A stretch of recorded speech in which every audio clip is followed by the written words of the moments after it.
Ada bayangan tentang titrasi atau nggak ada bayangan sama sekali gimana itu titrasi? Izin menjawab, Pak. Kalau di Ya, semester 2 itu seingat saya video tentang literasi itu belum pernah lihat, Pak. oh belum pernah di IVCAS nggak dikasih? Enggak, Bapak, paling dikasih modul kuliah gitu, Pak. Ada step by step-nya. Oh, ada step by step-nya. Nah, jadi kurang lebih untuk analisa air ini kurang lebih sama seperti yang waktu semester 2. Bedanya hanya di sampelnya saja. Nah, bedanya untuk analisa air kalau di semester 2 itu Anda hanya mengerjakan untuk titrimetri saja, di semester 3 ada tambahannya untuk spektrofotometri. Bedanya di mana? Nah, nanti saya jelaskan sekalian. Nah, jadi untuk analisa air di semester 3 mungkin ada nanya, banyak yang bertanya ya, apa sih analisa air? Analis kesehatan kok meriksa air? Nah, jadi analisa air ini merupakan salah satu muatan lokal dari D4LM Unimus. Kenapa sih kok analisa air ini diberikan untuk mahasiswa analis kesehatan? Karena saat ini permintaan tenaga ATLM yang bisa memeriksa kualitas air itu masih dibutuhkan, terutama kalau Anda bekerja di Labkesda atau di BLK. Nah, itu biasanya Anda dituntut harus bisa melakukan pemeriksaan air, makanan, dan minuman. Tapi kalau ada di rumah sakit, otomatis ini nggak kepake. Tapi kalau Anda kebetulan kerjanya nanti di BLK atau di Labkesda, nah ini bisa dipakai. Gitu. Nah, karena kan tubuh kita juga sebagian besar ini kan isinya air ya, jadi apa yang kita minum, apa yang kita konsumsi, itu juga bisa mempengaruhi kesehatan kita. Nah, terutama air, karena tiap hari ini kan kita juga butuh air. Nah, untuk analisa air, ini nanti Anda akan kerjakan dalam 2 metode. Praktikumnya kapan? Insya Allah awal tahun kita sudah bisa praktikum. Berdoa saja, semoga kondisinya masih seperti ini ya, masih terkendali sehingga kita bisa praktikum, termasuk praktikum-praktikum yang kemarin utang, semoga bisa cepat terlaksana. Di analisa air ini hanya ada 2 metode yang akan Anda kerjakan. Yang pertama ada metode titrimetri, yang kedua ada metode spektrofotometri. Pernah tahu metode titrimetri? Yang seperti apa itu metode titrimetri?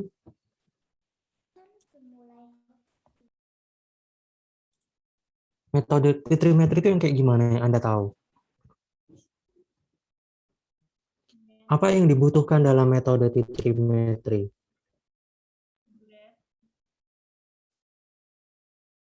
Coba Mbak Karunia Ilahi. Tahu nggak titrimetri itu yang kayak gimana? Menggunakan metode titrasi. Menggunakan titrasi. Alatnya apa aja titrimetri itu? Ada Buret, Erlenmeyer. Nah, jadi alat utamanya itu hanya ada 2, hanya ada buret dan Erlenmeyer atau stop Erlenmeyer. Yang membedakan hanya yang dipipet saja. Nah, untuk metode titrimetri yang akan Anda kerjakan nanti ketika Anda praktikum yang betulan, yang pertama ada penetapan kadar keasaman jumlah. Kira-kira hubungannya apa nih keasaman jumlah dengan kualitas air? pH. pH saja? Anda pernah tahu ini nggak, hujan asam? Pernah dengar nggak? Pernah. Pernah. Kira-kira apa yang terjadi air yang di hujan asam itu? Korosif. Nah, jadi air yang keasamannya tinggi itu bisa menyebabkan korosif. Jadi kalau di besi itu bisa menyebabkan besi menjadi berkarat, bahkan bisa sampai menyebabkan besi menjadi bolong. Jadi nggak cuma berkarat, tapi dia bisa sampai bolong. Nah, Anda bisa bayangkan kalau besi aja bisa berkarat, apalagi kalau air yang keasamannya tinggi itu masuk ke tubuh kita, lama-lama juga organ pencernaan kita bisa jadi ikut rusak. Nah, ini nanti akan Anda ukur kadar keasaman jumlah melalui metode titrimetri. Kemudian ada juga kebasaan. Jadi selain keasaman, kebasaan itu juga bisa menyebabkan besi menjadi korosif. Nah, ini juga tidak sehat juga ketika air yang kebasaannya terlalu tinggi itu masuk ke dalam tubuh. Jadi air yang masuk ke dalam tubuh diusahakan itu yang pH-nya netral. Asam dikit boleh, basa dikit boleh, tapi jangan sampai terlalu asam atau terlalu basa karena itu bisa membahayakan untuk tubuh. Kemudian nanti Anda juga akan melakukan penetapan kadar klorida. Kalau yang asam, keasaman jumlah ini kan jelas ya, kalau air yang keasaman jumlahnya tinggi itu biasanya rasanya asam. Kalau yang kebasaannya tinggi, biasanya rasanya kayak gimana? Kalau dikonsumsi, Pahit. rasanya pahit. Biasanya kalau yang kebasaannya tinggi itu biasanya rasanya pahit. Nah, kalau yang kloridanya tinggi, rasanya kayak gimana? Asin. Rasanya asin. Jadi air yang kadar kloridanya tinggi itu biasanya rasanya asin. Contohnya ada di air laut, contohnya air laut. Nah, jadi kadar klorida, kadar garam yang terlalu tinggi itu juga tidak baik untuk tubuh karena dia bisa mengikat cairan-cairan yang lain yang ada di dalam tubuh. Makanya kalau misal Anda minum air garam itu bukannya hausnya hilang, tapi malah yang ada malah semakin haus. Nah, nanti Anda juga akan melakukan penetapan kadar kesadahan. Nah, kesadahan ini dibagi dua, ada yang namanya kesadahan jumlah, ada yang namanya kesadahan CA. Kalau kesadahan jumlah itu semua zat yang menyebabkan kesadahan itu dihitung. Sedangkan kalau kesadahan CA itu yang dihitung hanya kalsiumnya saja. Kalau yang jumlah itu semuanya, kalau yang CA hanya kalsium saja. Ciri-cirinya apa? Air yang kesadahannya tinggi. Warna putih. Keruh. Warnanya keruh, apalagi? Mungkin nggak air yang kesadahannya tinggi tapi tetap jernih? Tetap kelihatan bersih? Mungkin nggak?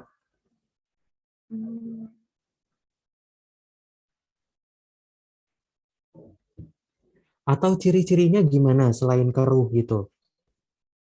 Yang kesadahannya tinggi. Kesadahan itu biasanya disebabkan oleh apa sih?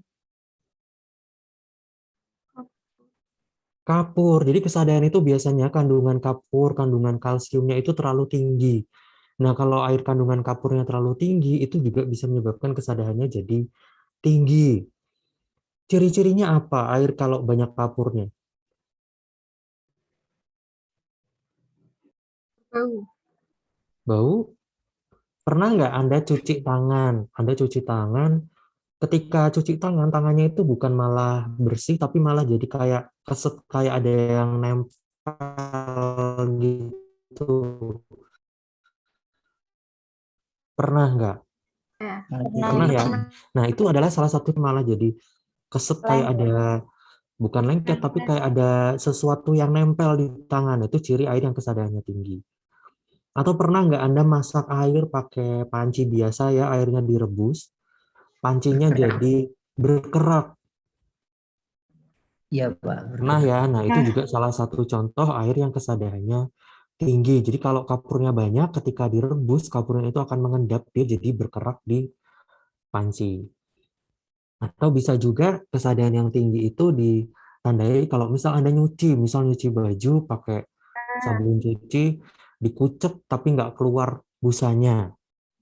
Nah, air yang kesadarannya tinggi itu juga menyebabkan cirinya itu busa itu jadi tidak berbuih. Jadi ketika busa, sabun tidak berbuih. Jadi ketika dikucek, sabunnya itu nggak keluar busanya. Nah, itu adalah salah satu ciri air kalau kesadarannya tinggi. Nah, nanti Anda juga akan melakukan penetapan kadar juga, penetapan kadar oksigen terlarut, bilangan permanganat, dan juga nitrit. Ini biasanya sumbernya sama ketika ketiga parameter ini. Kalau yang oksigen terlarut dan permanganat itu nanti ditetapkan kadarnya menggunakan metode titrimetri, tapi kalau nitrit ini nanti menggunakan metode spektrofotometri. Nah, yang pertama ada penetapan kadar oksigen terlarut atau dissolved oksigen. Nah, oksigen terlarut ini bisa dijadikan indikator bahwa perairan itu sudah tercemar oleh bakteri. Kalau perairan itu tercemar oleh bakteri, kira-kira kadar oksigennya tinggi atau kadar oksigennya rendah? Rendah. Rendah. Rendah. Kenapa kok bisa rendah kalau banyak bakterinya? Kira-kira kenapa air kalau banyak bakterinya kok malah kadar oksigennya rendah? Nah, jadi bakteri-bakteri aerob itu kan membutuhkan oksigen ya, membutuhkan oksigen untuk hidup, untuk bermetabolisme. Nah, kalau bakterinya banyak, jumlah oksigennya yang dibutuhkan juga semakin banyak. Karena jumlah oksigennya itu dipakai bakteri, akhirnya oksigen yang ada di dalam air jadi berkurang. Nah, ini indikator bahwa perairannya itu sudah tercemar oleh bakteri. Bilangan permanganat ini juga sama, ini dipakai juga sebagai indikator untuk melihat apakah dia tercemar bakteri atau tidak. Bisa juga untuk menunjukkan airnya itu tercemar oleh limbah manusia atau tidak, limbah-limbah organik. Contohnya kalau misal air dekat septic tank. Nah, sumber air yang dekat septic tank itu biasanya bilangan permanganatnya tinggi. Bilangan permanganat ini digunakan untuk mengetahui berapa banyak zat organik yang ada di dalam air. Jadi kalau contohnya kalau bakterinya tinggi itu kan otomatis zat organiknya tinggi karena bakteri itu kan termasuk zat-zat organik. Atau kalau dekat limbah pembuangan septic tank, kotoran manusia itu kan juga zat organik ya. Nah, otomatis dia juga bisa menyebabkan kadar zat organik di dalam air juga tinggi. Nitrit ini juga sama. Nitrit ini indikator bahwa perairannya itu sudah tercemar oleh bakteri. Karena bakteri itu kan dia akan menghasilkan gas, salah satunya adalah gas nitrit. Semakin banyak gas nitritnya, kemungkinan bakteri yang ada di situ juga semakin banyak. Kemudian untuk spektro yang lain yang akan Anda tetapkan adalah penetapan kadar logam berat. Jadi logam-logam berat, ada krom, ada Cu atau tembaga, kemudian ada besi, kemudian ada mangan. Nah, beda dengan yang lain, kalau yang lain ini kan biasanya ketika masuk di dalam tubuh airnya itu kan langsung dikeluarkan, zat-zatnya itu langsung dimetabolisme oleh tubuh. Untuk logam-logam berat ini berbeda. Ketika masuk ke dalam tubuh, logam berat ini lebih sulit untuk dikeluarkan dari tubuh. Jadi ketika masuk dia akan banyak terakumulasi. Terakumulasi makin numpuk, makin numpuk, makin numpuk, lama-lama bisa menyebabkan kanker. Gitu. Nah, untuk logam-logam berat ini nanti akan ditetapkan kadarnya menggunakan metode spektrofotometri. Nah, nanti Anda kan akan menggunakan metode spektro dan juga metode titrimetri. Nah, alat yang sering digunakan di kedua metode tersebut ada alat yang sering dipakai, ada dua alat nih. Ada alat yang atas, ada alat yang bawah. Ada yang tahu nggak namanya apa? Kalau yang atas ini namanya apa? Pipet ukur. Pipet ukur. Volumetri. Pipet ukur apa pipet volume yang atas? Pipet ukur, Pak. Pipet Kalau yang bawah? Pipet volume, Pak. Pipet volume. Nah, jadi yang atas ini namanya adalah pipet ukur. Kalau yang bawah namanya pipet volume. Bedanya di mana? Sama-sama pipet kok dibedakan? Bedanya di mana? Kalau yang pipet volume konsentrasinya udah pasti ukurannya. Dalamnya lebih kecil. Kalau yang pipet volume konsentrasinya, volumenya lebih pasti. Nah, kalau yang ukur,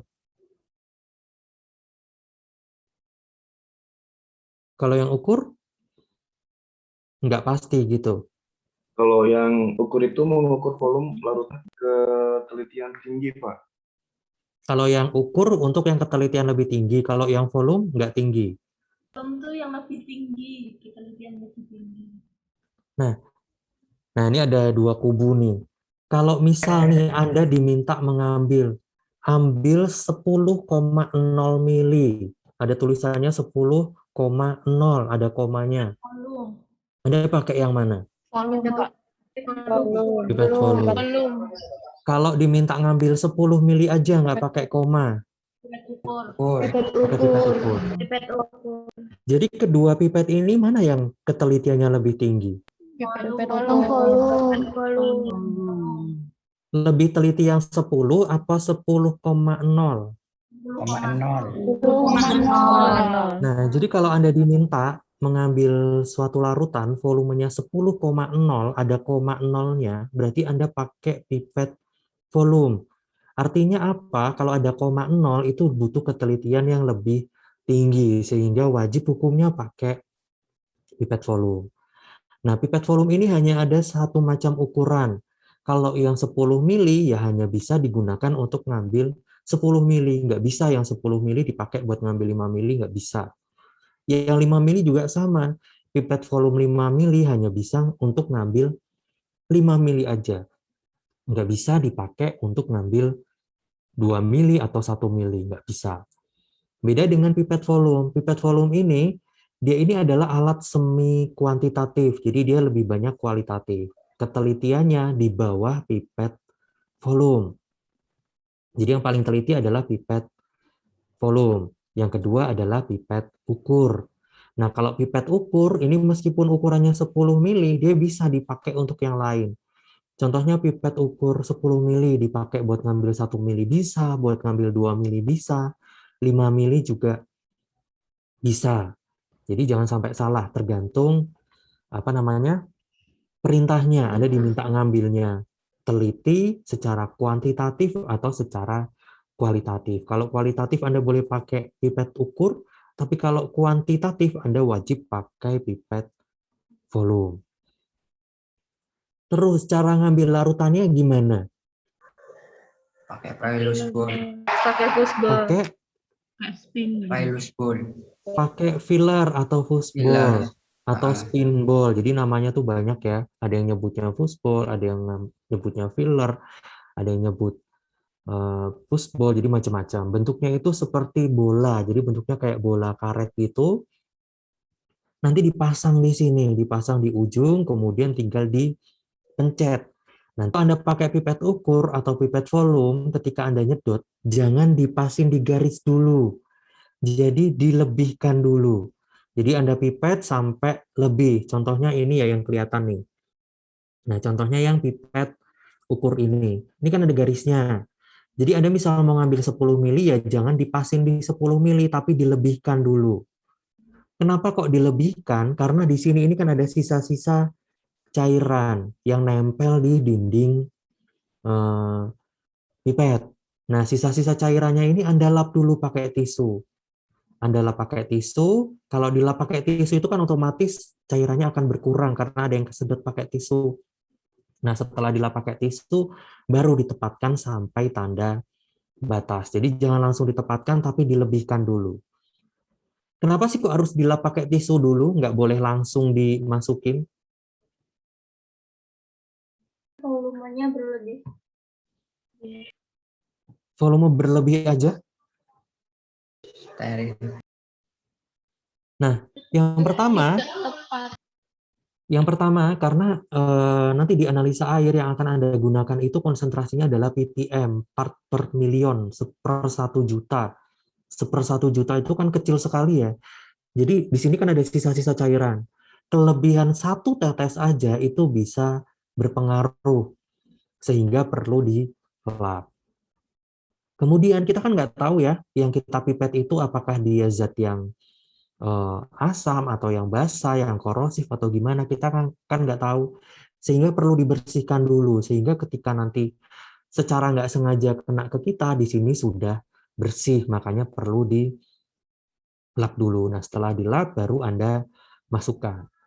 Nah, kalau dimasukkan, nanti di ujung pipet ini juga ada sisa kurang lebih 1 atau 2 tetes yang dia nggak bisa keluar. Nah, itu dibiarin aja, jangan ditiup. Jadi memang alatnya itu didesain ada sisa nanti di ujungnya sini itu ada sisanya. Jadi jangan ditiup, biarin aja. Kemudian tinggal Anda masukkan ke dalam Erlenmeyer atau ke dalam stop Erlenmeyer. Untuk selanjutnya Anda mulai lakukan titrasi. Nah, ini alat titrasi.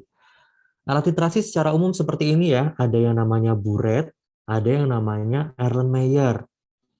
Nah, buret supaya bisa berdiri dia dipegang, butuh pegangan, dipegang oleh klem dan juga dipegang oleh statif. Jadi yang megang ini yang berdiri ini statif, jepitannya ini namanya klem. Nah, nanti pastikan ketika Anda titrasi kayak digoyang-goyang dulu ya, klemnya ini kenceng apa enggak. Jangan sampai ketika Anda titrasi, klaimnya enggak kenceng, jatuh. Kalau jatuh, Anda harus ganti. Padahal harga buret itu satunya itu sekitar 1-2 juta. Nah, jadi jangan sampai Anda memecahkan buret, bangkrut nanti Anda. Gitu. Nah, yang pertama, Anda harus memasang buret dulu. Jelas ya, buretnya harus dipasang. Caranya gimana masangnya? Apakah asal aja atau gimana? Skalanya di depan.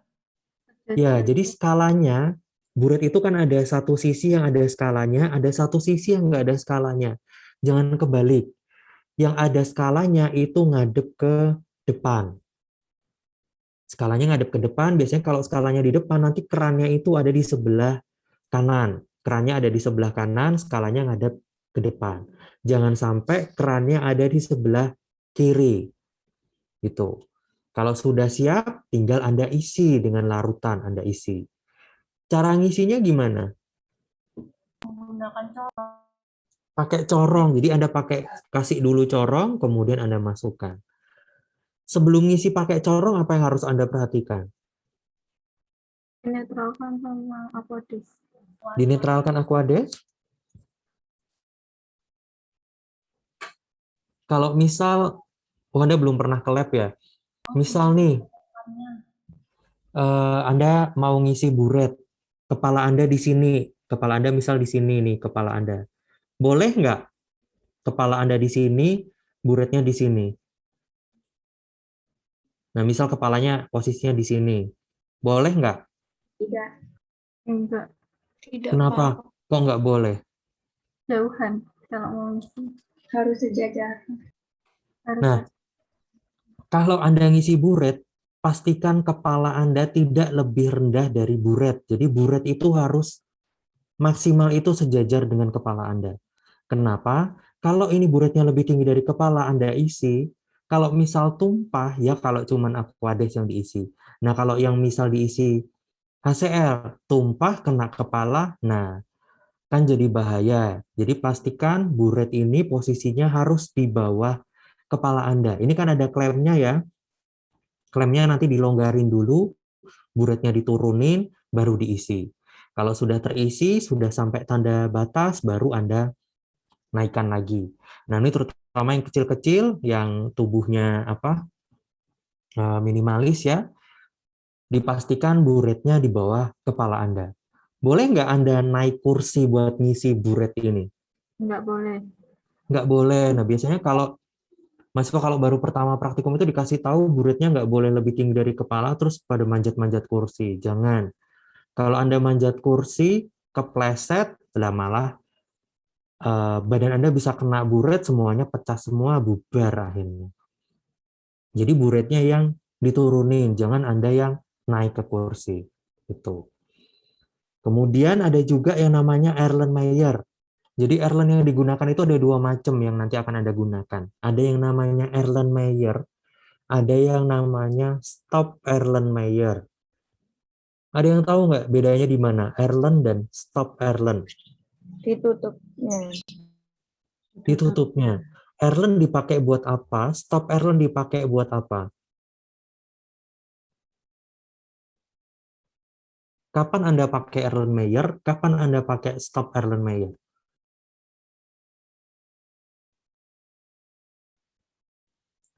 Atau kenapa kok Stop Erlen itu ada tutupnya? Kira-kira kenapa kok harus ditutup? Reaksi pengocokan kuat. Ya, kenapa kok harus ditutup? Buat homogenin. Tidak tumpah. Supaya nggak tumpah? Nah, jadi ada dua ya, ada yang namanya Erlenmeyer, ada yang namanya Stop Erlen. Erlenmeyer itu digunakan untuk zat-zat yang tidak menguap. Contohnya ada asam oksalat dan lain-lain yang tidak mudah menguap, itu pakainya Erlenmeyer. Tapi untuk zat yang mudah menguap yang bentuknya gas, contohnya I2, KiO3, kalau iodometri itu kan pakai I2, kemudian kalau nanti Anda penetapan kadar oksigen terlarut, oksigen itu kan juga mudah menguap. Nah, untuk zat-zat yang mudah menguap, yang bentuknya gas, Anda pakai stop Erlen yang ada tutupnya. Jadi harus ditutup supaya gasnya itu nggak hilang. Jadi jangan kebalik. Erlenmeyer itu biasanya di tengah-tengah sini di mulutnya itu nggak ada putih-putihnya. Tapi kalau stop Erlen itu ada putih-putihnya. Jadi jangan kebalik. Jangan Erlen biasa dikasih tutup. Kalau Erlen biasa Anda kasih tutup, nanti tutupnya nggak bisa lepas. Kalau tutupnya nggak bisa lepas, Anda juga harus ganti alatnya. Jadi kalau disuruh pakai stop Erlen, ya cari yang ada putih-putihnya, ada asahnya, baru Anda tutup. Jangan dipaksa yang bukan stop Erlen tapi ditutup, nanti jadi nggak bisa lepas. Kemudian cara titrasinya gimana? Kan Anda duduk nih, Anda mau titrasi. Gimana cara titrasinya? Tangan kiri megang tangan kanan kan. Nah, jadi jangan kebalik ya, tangan kanan pegang Erlenmeyer. Tangan kanan harus selalu memegang Erlenmeyer untuk menggoyangkan Erlenmeyer. Tangan kiri pegang kran buret. Jadi pegang buret. Jempolnya di depan. Jempolnya di depan, tangan jari yang lain di belakang. Nah, tangan kiri ini harus selalu memegang buret. Kenapa? Karena kan ini tangan kanannya kan menggoyang Erlenmeyer ya. Dikhawatirkan nanti kalau Anda terlalu semangat goyang, terus kesenggol buretnya, nah buretnya jadi jatuh. Makanya tangan kiri itu harus selalu pegang buret, sehingga kalau misal ada sesuatu, buretnya itu tetap kepegang. Kemudian dalam titrasi itu kan juga ada yang namanya titik akhir titrasi. Ketika titrasi itu sudah harus dihentikan, biasanya tandanya ada perubahan warna atau ada endapan. Nah, ketika titik akhir titrasi sudah tercapai, tangan Anda juga bisa langsung nutup. Jadi buretnya bisa langsung Anda tutup. Nah, biasanya kalau baru titrasi juga jangan sampai kejadian ya. Nanti ada si A yang pegang Erlen, si B yang pegang buret. Nah, jangan. Yang pegang Erlen dan yang pegang buret ini harus satu orang yang sama. Jangan orang yang beda-beda. Nanti jadi amburadul nanti. Udah waktunya ditutup karena orangnya beda, akhirnya jadi bingung. Gitu. Nah, kemudian kalau sudah ada titrasi, sudah terjadi perubahan warna, atau terjadi endapan, langsung buretnya Anda tutup, kemudian Anda amati, Anda lihat berapa volume titran.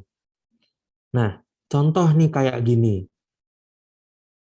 Kalau misal volumenya seperti ini, berarti berapa volumenya? 21,30. 21,30, betul. Jadi penulisan buret itu 2 angka di belakang koma. Jadi jangan cuma 21,3 atau 21,1, 10,5, jangan. Tapi 2 angka di belakang koma. Angka yang paling belakang itu adalah angka perkiraan. Kalau misal di tengah-tengah ya 21,35 atau 21,45. Jadi yang paling belakang itu adalah perkiraan.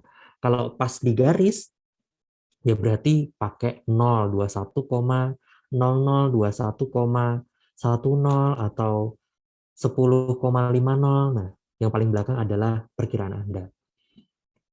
Pakainya meniskus atas atau meniskus bawah? Bawah. Meniskus bawah. Bawah apa atas? Bawah. Boleh nggak kita baca buret pakai meniskus atas? Boleh jika berwarna. Boleh. Nah, jadi jangan terpatok atas atau bawah ya. Anda lihat dulu titrannya atau larutannya itu dia jernih atau ada warnanya. Untuk larutan yang jernih yang tidak ada warnanya, Anda gunakan meniskus bawah. Jadi kalau larutannya nggak ada warnanya, jernih, pakai meniskus bawah, cekungan yang bawah. Tapi kalau larutannya berwarna, Anda pakai meniskus atas. Jadi yang atas ini. Yang bagian atasnya yang Anda lihat. Kalau berwarna, kalau tidak berwarna, pakai yang bawah. Nah, ketika Anda melihat baca volume skala yang ada di buret, pastikan juga sejajar dengan mata. Sama seperti tadi waktu ngisi. Kalau misal ketinggian, ya Anda turunkan. Atau kalau yang badannya tinggi, terlalu rendah ya Anda naikkan. Jadi skala Buret ini harus sejajar dengan mata. Kenapa? Karena air itu kan permukaannya cembung ya. Jadi kalau Anda lihat dari bawah atau Anda lihat dari atas, itu skalanya bisa berbeda. Karena air itu kan membiaskan cahaya. Jadi harus dilihat sejajar dengan mata. Jangan sampai Anda duduk, malas berdiri, terus ngelihatnya sambil duduk dari bawah. Nah, itu nanti selisihnya bisa jauh sekali. Berarti sudah bisa ya untuk baca skala. Nah, kemudian selain metode titrimetri, nanti Anda juga akan melakukan metode spektrofotometri. Nah, ini alat kita yang kita punya. Ada satu lagi alat, cuman alatnya belum datang. Kebetulan yang satunya baru rusak. Jadi ini lagi pesan, jadi nanti insya Allah ketika pas Anda praktikum, Anda udah pakai alat yang lebih baru. Ada berapa macam alat spektrofotometer yang Anda tahu?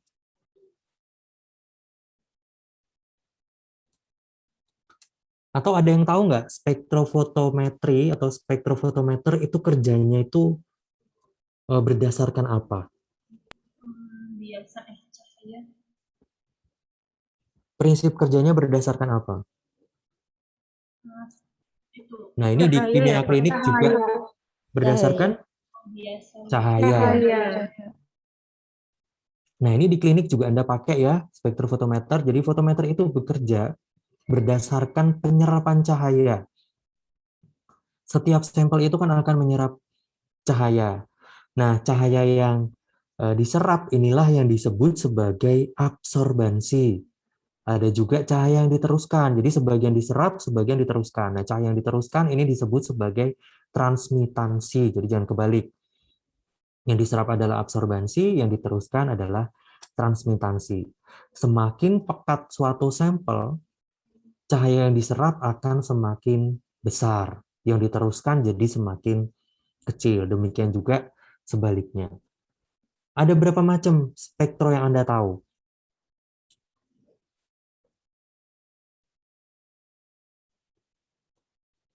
Pernah dengar spektro UV dan spektro visible? Pernah ya? Jadi secara umum spektro itu dibagi menjadi dua. Ada yang namanya spektro UV atau ultraviolet, ada juga spektro visible. Ada juga gabungan keduanya. Jadi satu alat bisa dua-duanya, bisa UV, bisa visible. Bedanya di mana? UV itu kalau yang seperti apa, visible kalau seperti apa? Kira-kira bedanya di mana? Di fungsinya. Kapan kita pakai UV? Kapan kita pakai UV? Kapan kita pakai visible?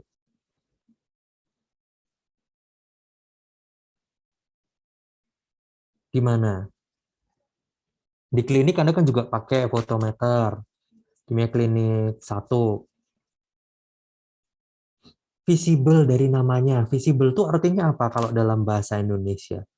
Terlihat. Terlihat atau tampak. Nah, jadi spektro visible itu adalah spektro sinar tampak untuk larutan-larutan yang berwarna. Jadi kalau sampelnya ada warnanya, misal warna kuning, warna merah, warna hijau, biru, ungu, nah itu pakai yang namanya spektro visible. Sedangkan untuk sampel atau larutan yang tidak berwarna pakai spektro UV. Nah, jadi kalau nggak berwarna pakainya UV, kalau berwarna pakainya visible. Spektro UV itu panjang gelombangnya di bawah 300 nanometer. Jadi panjang gelombangnya di bawah 300 itu pakai spektro UV. Sedangkan yang 400 sampai 600-an itu pakai spektro visible. Panjang gelombangnya itu masih dibagi lagi. Kalau misal larutannya itu warnanya kuning, misal warnanya kuning, berarti panjang gelombangnya itu sekitar 400. Jadi antara 400 sampai 500. Kalau agak coklat ya berarti 480. Kalau kuningnya kuning pudar ya sekitar 410. Nah, sedangkan kalau warnanya merah itu sekitar 500. Jadi kalau sampelnya warnanya pink, warna merah, warna ungu, itu dibaca di panjang gelombang 500. Sedangkan kalau warnanya biru itu dibaca pada panjang gelombang 600. Jadi dibedakan jadi 3. Untuk yang kuning itu di panjang gelombang 400, untuk yang merah itu 500, untuk yang biru itu 600. Nah, tergantung dilihat nanti sampelnya. Kalau misal ungu itu kan perpaduan antara merah dan biru, berarti pakai panjang gelombang yang mepet ke 600 antara merah dan biru. Atau coklat. Coklat itu kan kuning dan merah, berarti 400 yang mepet ke 500. Nah, dalam spektro itu dikenal ada yang namanya blanko, ada yang namanya baku, ada yang namanya sampel. Jadi apapun sampelnya, itu pasti kita butuh yang namanya blanko, butuh juga yang namanya baku atau standar. Fungsinya buat apa? Apa itu blanko, apa itu baku atau standar?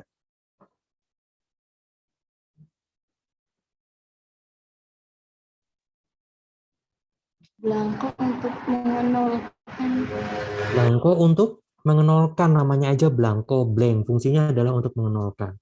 Kenapa kok perlu dinolkan?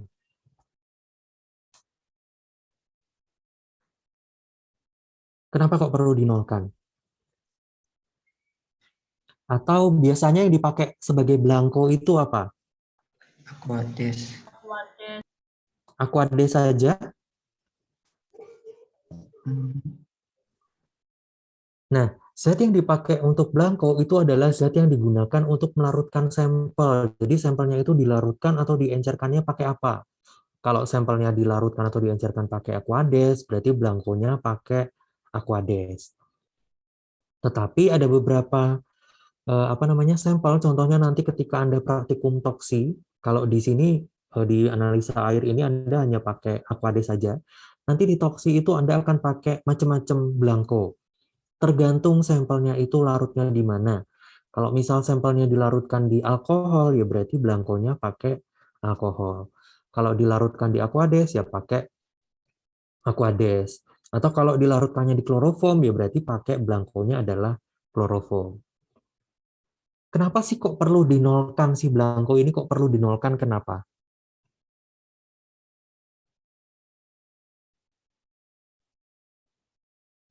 Kira-kira blanko itu dia juga bisa menyerap cahaya atau enggak? Contohnya aquades, air, bisa menyerap cahaya enggak? Bisa membiaskan cahaya enggak? Bisa. Bisa. Jadi aquades, alkohol, dan pelarut-pelarut lain, dia juga bisa menyerap cahaya, meskipun hanya sedikit. Sebagian diserap, sebagian diteruskan atau dibiaskan. Tetap, meskipun dia kelihatannya jernih, nggak ada apa-apanya, tapi tetap dia juga bisa menyerap cahaya. Karena si blanko ini bisa menyerap cahaya, otomatis dia akan keluar absorbansinya. Meskipun absorbansinya itu kecil, biasanya hanya 0,1 atau 0,2. Sehingga dia perlu dinolkan. Di sini ada settingannya, Anda pencet nanti setting blank. Ketika dipencet setting blank, absorbansinya itu akan menjadi 0,000. Kalau sudah di setting blank, artinya semua cahaya itu sudah diteruskan, sudah disetting bahwa semua cahaya itu diteruskan. Nggak ada lagi cahaya yang diserap. Karena kalau nggak di setting blank, di sampelnya tadi kan ada pelarutnya, otomatis absorbansinya nanti akan jadi semakin tinggi lagi. Gitu. Jadi jangan lupa sebelum Anda memasukkan sampel, sebelum Anda memasukkan baku, pastikan blankonya sudah di setting blank, absorbansinya sudah 0,000. Kalau udah 0,000 artinya semua cahaya sudah diteruskan, sudah nggak ada cahaya lagi yang diserap. Nah, itu adalah fungsi blanko. Kemudian ada juga baku. Kalau blanko tadi buat mengenalkan. Kalau baku ini buat apa? Kenapa kok kita butuh baku? Baku itu isinya apa? Isinya sampel? Kalau sampel kita tahu nggak isinya itu apa, kadarnya berapa? Tahu nggak? Tidak tahu. Tidak. Nah, Tidak tahu. kalau sampel itu kan kita ibaratnya tuh kita nggak tahu ya sampel itu isinya apa, kadarnya berapa kan kita nggak tahu.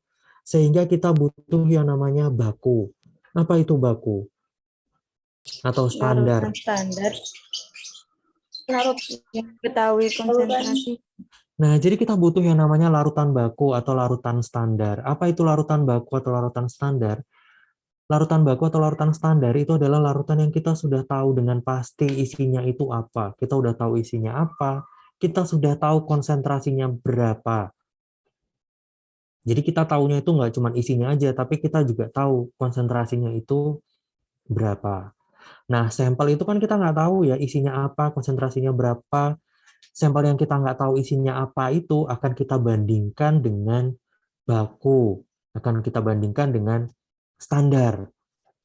Kalau isinya sama, konsentrasinya sama, absorbansinya juga kurang lebih akan sama. Jadi nanti akan kita ukur. Yang pertama masuk adalah blanko dulu, di setting blank sudah 0.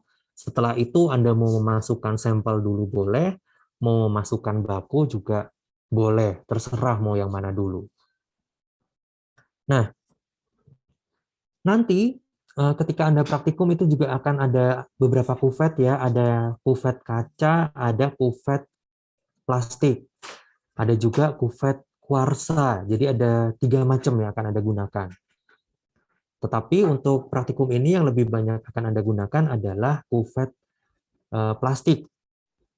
Nah, kalau kuvet plastik itu nanti ada 2 sisi, ada sisi yang jernih, ada sisi yang ada garis-garisnya. Jadi jangan kebalik, yang menghadap ke depan, yang menghadap ke Anda adalah sisi yang jernih, yang garis-garisnya ada di samping. Kalau yang kaca dan kuarsa itu semua sisinya sama, jernih semua. Nah, pastikan juga sebelum kuvetnya dimasukkan, nanti kan ini dimasukkan ke dalam sini ya kuvetnya. Sebelum kuvetnya dimasukkan, dilap dulu kuvetnya, dilap pakai tisu. Kalau sudah dilap pakai tisu, nggak boleh dipegang lagi. Kenapa kok harus dilap pakai tisu? Kok nggak boleh langsung dimasukkan dan nggak boleh dipegang lagi? Ada lemaknya. Karena tangan Anda itu kan ada lemak ya. Kalau bahasa Jawanya itu ngeplek. Kalau misal Anda pegang gelas atau pegang apa, pakai tangan itu kan ada bekas-bekas jari.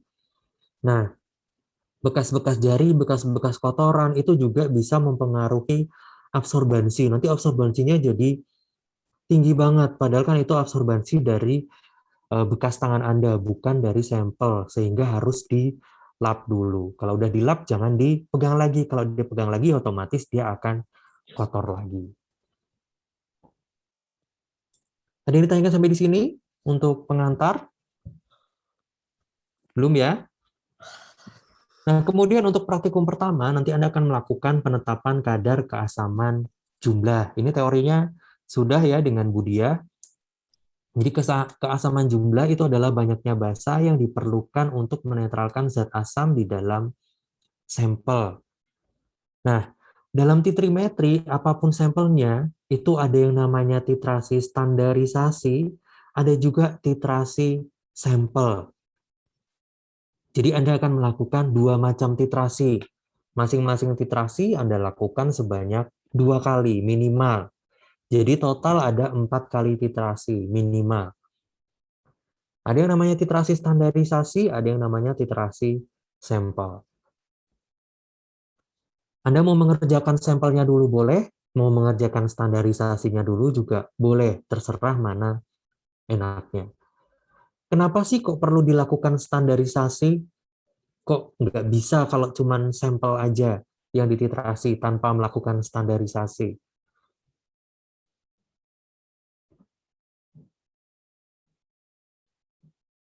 Kenapa kok perlu dilakukan standarisasi? Fungsinya buat apa?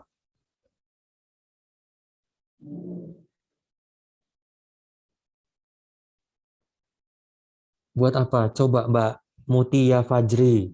Kenapa kok kita perlu melakukan titrasi standarisasi?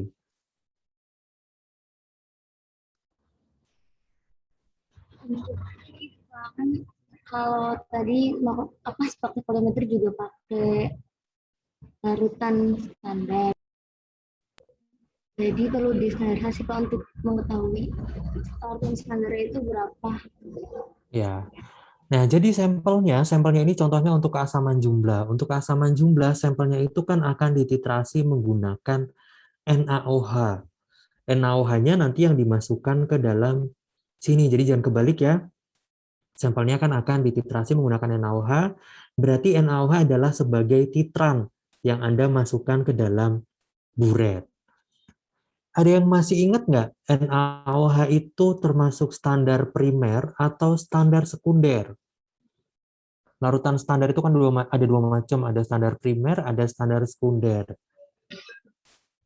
Kalau NaOH ini termasuk primer atau sekunder? Primer, Pak. Primer.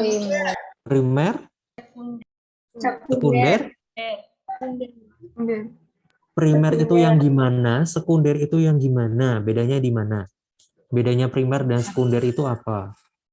Primer itu yang di Erlenmeyer, sekunder itu yang di buret. Primer yang di Erlenmeyer, sekunder yang di buret. Bedanya lagi di mana? Standar primer itu yang sudah diketahui konsentrasinya, Pak. Nah, jadi larutan standar primer itu larutan yang kita sudah tahu dengan pasti konsentrasinya itu berapa. Jadi cukup ditimbang aja kita tahu konsentrasinya berapa. Sedangkan larutan standar sekunder itu kita nggak tahu konsentrasi pastinya itu berapa. Kenapa kok kita nggak tahu? Karena larutan standar sekunder itu biasanya sifatnya mudah menguap, kemudian mudah teroksidasi, kemudian mudah terpengaruh lingkungan. Jadi kalau kelembapannya berbeda, dia bisa rusak. Kalau misal dibuka terlalu lama, dia bisa menguap. Atau kalau kena cahaya, dia bisa teroksidasi. Karena dia tidak stabil, otomatis kadarnya hari ini dan kadarnya besok itu pasti berubah. Contohnya pas bikin konsentrasinya 0,01. Belum tentu besok itu masih 0,01. Bisa jadi turun karena dia tidak stabil. Karena tidak stabil, makanya perlu dilakukan standarisasi. Nah, jadi NaOH itu termasuk larutan standar sekunder. Nanti kalau nggak percaya NaOH standar sekunder, Anda bisa coba NaOH ditaruh aja di luar, Anda diamkan. Nanti dia lama-lama akan meleleh karena dia sifatnya higroskopis, menyerap air. Sehingga kadarnya itu akan berubah. Karena kadarnya berubah, sehingga perlu dilakukan standarisasi. Untuk mengetahui berapa sih kadar pastinya. Nah, caranya, nanti ada pipet 10 mili asam oksalat, Anda tambah dengan indikator PP, kemudian ada titrasi dengan NaOH sampai warnanya merah muda. Sampai merah muda ya, jangan sampai merah. Kalau sampai merah, berarti Anda sudah kebablasan.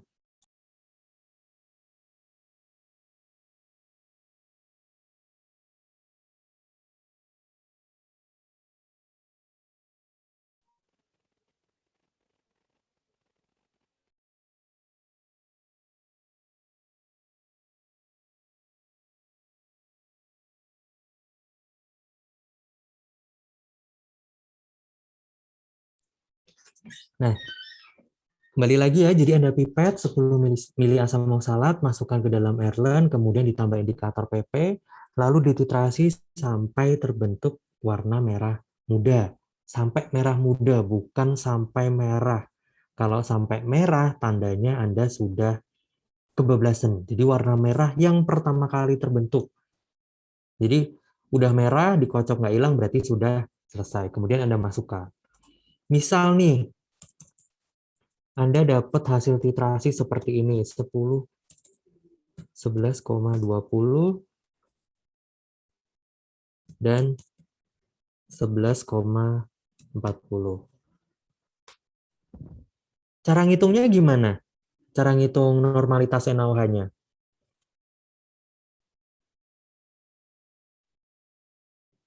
Ini tinggal Anda rata-rata. Jadi Anda nanti cukup titrasinya 2 kali saja. Kalau di analisa kuantitatif semester 2 kemarin kan Anda titrasinya 4 kali ya. Harus dicari mana yang dicurigai, mana yang diterima, mana yang ditolak. Nah ini cukup 2 kali aja. Langsung Anda rata-rata, formula rata-ratanya yaitu 10,30. Tinggal dimasukkan ke sini. volume asam oksalatnya adalah 10 mili, dikali normalitasnya. Normalitasnya nanti Anda lihat di botol, belum tentu 0,0100. Bisa jadi 0,099, bisa jadi 0,0098, macam-macam. Tinggal Anda masukkan. Nah, bisa jadi dalam titrasi Anda ketemu hasil seperti ini. Titrasi standarisasi yang pertama, Anda ketemu volumenya 11,20, volume yang kedua 12,30. Boleh nggak ini di rata-rata? Enggak, Pak. Kenapa kok nggak boleh? Karena selisihnya terlalu jauh. Karena terlalu jauh, Anda kan yang dipipet sama, indikatornya sama, alatnya sama, reagennya sama. Harusnya hasilnya juga kurang lebih sama. Kurang lebih sama itu bukan berarti benar-benar sama ya, tapi selisihnya nggak terlalu jauh. Maksimal adalah 0,2 mili. Kalau Anda ketemu kayak gini, berarti Anda harus nambah satu lagi, Anda titrasi satu lagi. Misal Anda titrasi sekali lagi, ketemunya kok malah 9,60. Nah, ini kan masih terlalu jauh, berarti Anda tambah satu kali lagi, sampai dapat 2 kali yang tidak terlalu jauh. Misal yang keempat, dapat 11,30, ya nggak apa-apa. Udah deket, baru Anda hitung. Kemudian selain melakukan titrasi standarisasi, Anda juga melakukan titrasi sampel. Prosedurnya kurang lebih sama. Bedanya kalau tadi di standarisasi yang dipipet adalah asam oksalat, kalau nanti di sampel yang dipipet adalah sampelnya. Nanti waktu praktikum beneran, praktikum offline, silakan Anda mau bawa sampel dari rumah sendiri, boleh. Mau pakai sampel yang sudah disediakan di lab juga boleh. Contoh misal Anda di rumah kalau mandi tuh bikin gatal-gatal airnya, atau kalau dikonsumsi bikin nggak enak di badan, Anda pengen tahu kadarnya kayak gimana, mau dibawa, boleh, silahkan. Nah, bedanya, kalau yang tadi, sampel, itu kan titrasi 2 kali, langsung di rata-rata, kemudian dihitung. Untuk yang sampel, tidak boleh langsung di rata-rata. Misal, titrasi yang pertama 9,60, titrasi yang kedua 9,40. Kalau yang standarisasi tadi kan langsung di rata-rata ya, kalau ini nggak boleh langsung di rata-rata. Anda hitung satu persatu. Titrasi yang pertama, sampel yang pertama, Anda hitung sendiri. Titrasi yang kedua juga Anda hitung sendiri. Misal dari hasil perhitungan ketemu ini hasilnya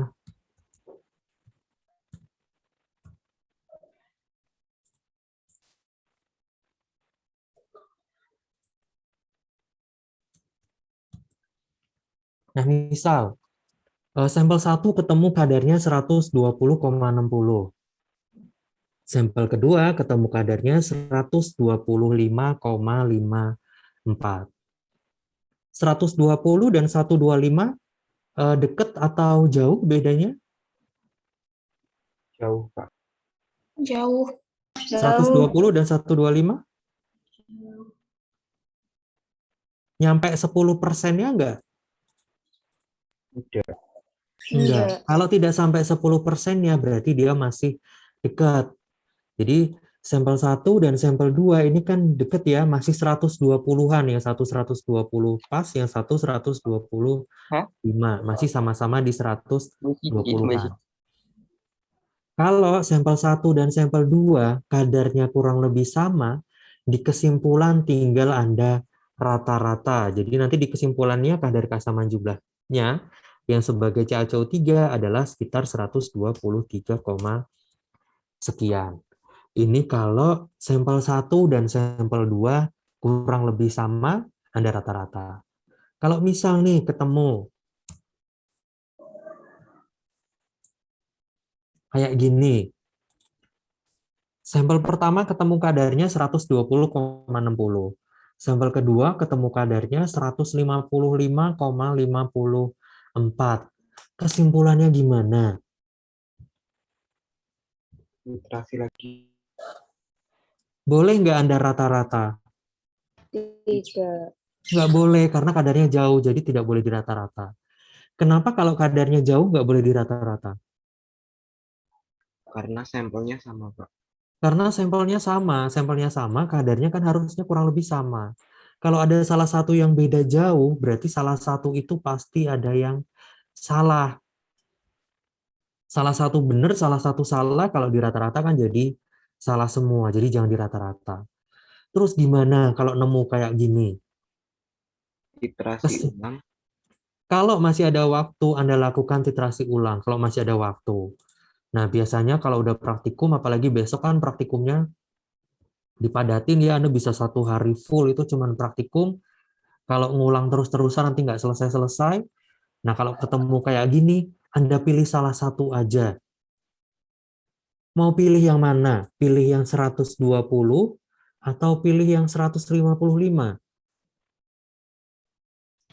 20. Pilih yang mana? Kalau misal nih, titrasi yang pertama, oh tadi waktu titrasi yang pertama saya sempat tumpah pas mipet. Boleh nggak titrasi yang pertama ini dipilih? Tidak. Nggak boleh. Kalau misal titrasi yang kedua, oh tadi kebablasan bukan sampai merah muda tapi sampai merah pekat. Kan kebablasan tuh. Boleh nggak dipilih? Misal Anda tahu dengan pasti, oh kebablasan waktu titrasi. Boleh nggak dipilih? Tidak. Nggak boleh, karena Anda tahu ini kebablasan, jadi jangan dipilih. Berarti Anda pilih yang ini. Oh, tadi tumpah, atau tadi kesenggol. Anda tahu kalau yang Anda kerjakan itu salah, ya berarti langsung aja dianulir, langsung dibuang, jangan dipilih. Belum tentu yang lebih besar, belum tentu yang lebih kecil. Anda yang lebih tahu, karena Anda kan yang mengerjakan. Mana yang Anda lebih yakin ketika mengerjakan, nah itu yang Anda pilih. Nah, nanti untuk keasaman jumlah ini juga dihitung 2 kali ya. Dihitung sebagai CaCO3 dan dihitung juga sebagai CO2. Karena keasaman itu bisa disebabkan oleh CaCO3, bisa juga disebabkan oleh CO2. Jadi dua-duanya dihitung dan dihitungnya sendiri-sendiri. Yang CaCO3 dibandingkan dengan CaCO3, yang CO2 juga dibandingkan dengan CO2. Jadi jangan yang CaCO3 dirata-rata dengan CO2, jangan. Ini kan hasilnya pasti beda jauh. Tapi yang CaCO3 dengan CaCO3, yang CO2 dengan CO2, dan kebalik-balik. Sampai di sini ada yang ditanyakan?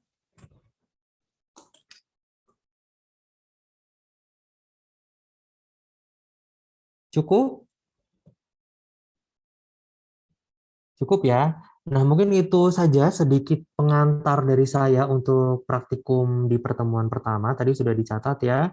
Semoga nanti pas praktikum beneran sudah bisa langsung jalan. Nanti kalau praktikum beneran masih bingung juga silahkan Anda bisa tanyakan lagi.